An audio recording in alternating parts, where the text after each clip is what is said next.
जरा सोचिए, एक ऐसी सीता के बारे में जो सिर्फ एक राजकुमारी नहीं बल्कि एक जबरदस्त योद्धा और एक कमाल की लीडर भी हैं। जी हाँ, आज हम बात करने वाले हैं अमीश त्रिपाठी की किताब सीता वॉरियर ऑफ मिथिला के बारे में, और जानेंगे एक ऐसी हीरोइन को जो हर पुरानी सोच को तोड़ देती है। बस एक शब्द, राम। लेकिन रुकिए, ये कोई प्रार्थना नहीं है, ना ही ये कोई मदद की पुकार है। ये तो सीता का अपना वॉर क्राई है, उनका युद्ध घोष, जब वो लंका के सैनिकों से लड़ रही थीं। यहीं हमें पहली झलक मिलती है उस सीता की जिनसे शायद हम अब तक अनजान थे। तो जाहिर है ये वो पारंपरिक रामायण नहीं है जिसे हम जानते हैं। तो फिर कौन है ये सीता? यही सवाल तो इस पूरी कहानी के दिल में है। वो एक राजकुमारी हैं, एक देवी हैं, पर इन सब से बढ़कर एक योद्धा हैं। क्या एक औरत ये सब कुछ एक साथ हो सकती है? चलिए आज इसी किरदार की एक एक परत को खोलकर देखते हैं। तो सबसे पहले बात करते हैं उनके एक योद्धा के रूप में उभरने की। सीता की पहचान की जो पहली परत है वो एक वॉरियर की है। और देखिए, ये कोई ऐसी चीज नहीं थी जो उन्होंने बाद में सीखी हो। नहीं, ये तो उनके खून में था, उनके स्वभाव का हिस्सा था, एकदम बचपन से। उनकी ताकत ना सिर्फ फिजिकल नहीं थी, ये तो शुरू से ही उनकी पर्सनैलिटी का एक बहुत मजबूत हिस्सा थी। एक किस्सा है बचपन का, जब एक लड़का दूसरों को तंग कर रहा था तो सीता ने उसे मारा नहीं, पता है क्या किया? उसके सामने इतनी जोर से चीखी कि वो बेचारा डर के मारे रोने लगा। ये होती है विल पावर की ताकत। अब देखिए, उनके अंदर ये जो आग थी ना, उसे सही दिशा दी गुरु विश्वामित्र और मलयपुत्र जैसे महान गुरुओं ने। उन्होंने इस हीरे को तराशा। सीता को सिर्फ शास्त्रों का ज्ञान नहीं दिया, बल्कि शस्त्र चलाना भी सिखाया, और उन्हें एक ऐसा फाइटर बनाया जिसका कोई मुकाबला ना हो। लेकिन कहानी यहीं खत्म नहीं होती। सीता सिर्फ एक योद्धा से कहीं ज्यादा थीं। और यहीं से हम आते हैं उनकी दूसरी पहचान पर, एक लीडर, एक शासक के तौर पर। तो यहाँ सबसे जरूरी बात यह है कि उन्हें सिर्फ एक गद्दी विरासत में नहीं मिली थी। नहीं, उन्होंने बाकायदा राज किया, एक्टिवली गवर्न किया और अपने राज्य को मजबूत बनाया। उन्होंने मिथिला को सिर्फ संभाला ही नहीं बल्कि उसे इकोनॉमिकली इंडिपेंडेंट और प्रॉस्परस भी बनाया। सोचिए जरा।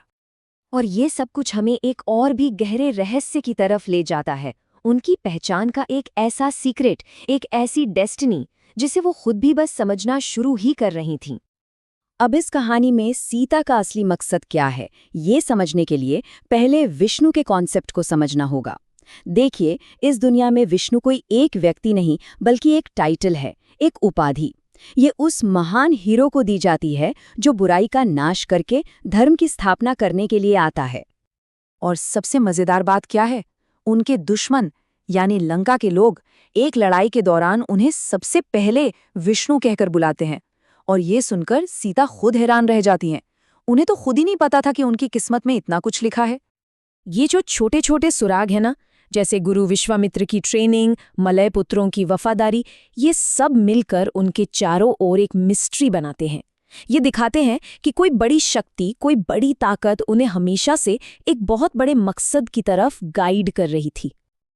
चलिए अब आगे बढ़ते हैं, देखते हैं कि किस्मत का ये सारा ताना बाना कैसे एक बहुत बड़ी घटना पर आकर जुड़ता है। और वो है सीता का स्वयंवर। और स्वयंवर में उनके जीवन की दो सबसे बड़ी ताकतें आमने सामने आ जाती हैं। ये उनके सामने खड़े दो रास्ते थे। एक तरफ था रावण, जो अपनी ताकत के नशे में चूर था, और दूसरी तरफ थे राम, जो कानून और धर्म के रास्ते पर चलते थे। और जब रावण मिथिला के संस्थापक की मूर्ति पर तीर चलाकर उनका अपमान करता है ना, तो सीता का रिएक्शन देखने वाला होता है। वो एक डरी हुई राजकुमारी की तरह नहीं बल्कि एक गुस्से से भरी योद्धा रानी की तरह रिएक्ट करती हैं। अपनी जगह से उठकर हाथ तलवार पर रखकर वो गरजती हैं, रावण। खैर, स्वयंवर राम जीतते हैं और उनका विवाह आने वाले एक बहुत बड़े महासंग्राम की नींव रखता है। ये सिर्फ दो लोगों का मिलन नहीं था, ये दो ताकतों का, दो डेस्टिनीज का मिलना था। और इसके बाद आता है वो मोड़ जिसके बारे में हम सबने सुना है, रावण के द्वारा सीता का अपहरण। लेकिन रुकिए, यहाँ इस कहानी में इसे एक बिल्कुल ही अलग नजरिए से दिखाया गया है। ये अपहरण सिर्फ एक दुश्मन की जोर जबरदस्ती का नतीजा नहीं था। ये मुमकिन हुआ एक बहुत बड़े धोखे की वजह से, एक बहुत ही पर्सनल धोखे की वजह से। समीची, जिसे सीता अपनी बहन मानती थी, वही उन्हें धोखा देती है। सोचिए कितना बड़ा विश्वासघात था ये। 10,000 ये वो नंबर है, ये उन सैनिकों की संख्या है जिन्हें रावण अपने साथ मिथिला लेकर आया था। और वो सिर्फ स्वयंवर के लिए नहीं आए थे, वो ये पक्का करने आए थे कि रावण का प्लान किसी भी कीमत पर कामयाब हो। जब सीता रावण के पुष्पक विमान में होती हैं तो उनका नजरिया लाचारी का नहीं होता। वो हैरान है, एक नई सच्चाई देख रही हैं, लेकिन वो डरी हुई नहीं है। वो शांत हैं और सोच रही हैं कि इस सिचुएशन से बाहर कैसे निकलना है। तो सवाल ये उठता है कि क्या ये कहानी का अंत है या फिर उनकी असली किस्मत की शुरुआत? ये घटना जो एक ट्रेजेडी लगती है, असल में शायद वही चिंगारी है जो उन्हें विष्णु के तौर पर अपनी जिम्मेदारी को पूरी तरह से अपनाने पर मजबूर करेगी। हो सकता है उनका अपहरण होना ही उनकी कहानी का असली चैप्टर शुरू करने के लिए जरूरी था। एक ऐसा चैप्टर जहां वो सिर्फ मिथिला की योद्धा नहीं बल्कि पूरे धर्म की रक्षक बनेंगी।